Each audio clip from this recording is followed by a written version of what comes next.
ইমনের গোপন চক্রান্তের প্রমাণ দেখিয়ে সুধার ভুল ভাঙালো তেজ। হ্যাঁ বন্ধুরা, আমরা এমনটাই দেখতে পাবো শুভ বিবাহ ধারাবাহিকের আগামী পর্বগুলোতে। ঠামিও বাড়ির সবাই সুধার চরিত্রের দিকে আঙুল তোলে। অপরদিকে তেজের ফোনটা হাতিয়ে নিয়ে চক্রান্ত করে অন্য একজনকে দিয়ে তেজের মুখ বসিয়ে তেজের গলার স্বর নকল করে সুধাকে ভিডিও কল করে বলে যে ওই সন্তান আমার নয়, আমি ওই সন্তানকে মানি না, তুমি আমাকে ঠকিয়েছো, তুমি ওই বাড়িতে থাকলে আমি ফিরবো না। এ সমস্ত কথা শুনে বাড়ির সবাই সুধাকে অবিশ্বাস করে, সুধার মাতৃত্বকে কলঙ্কিত করে। আর সুধা ইমনের চক্রান্তে তেজকে ভুল বুঝে কলঙ্কের বোঝা নিয়ে বসু মল্লিক বাড়ি থেকে বেরিয়ে যায়। অপরদিকে তেজ ডক্টরের ঘাড় চেপে আসল রিপোর্ট হাতে পেয়ে জানতে পারে সে বাবা হতে সক্ষম।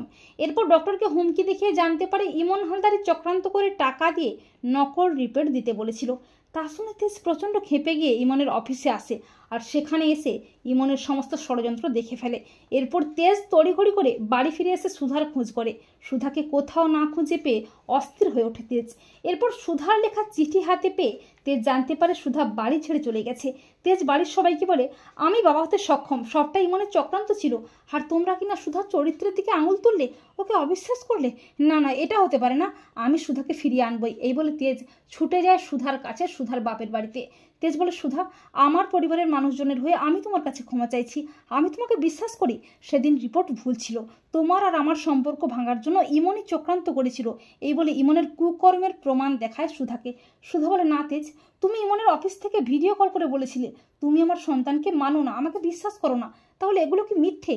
তেজ বলে সুধা, তুমি বিশ্বাস করো, আমি ইমনের অফিসেই যাইনি, তবে আমি বেশ বুঝতে পারছি সবটাই ইমনের ষড়যন্ত্র, ওকে আমি ছাড়বো না, তবে তুমি ফিরে চলো সুধা।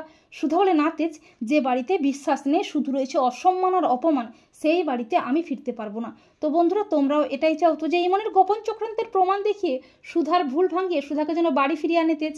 কমেন্ট করে এক্ষুনি জানিয়ে দাও তোমাদের মতামতটি।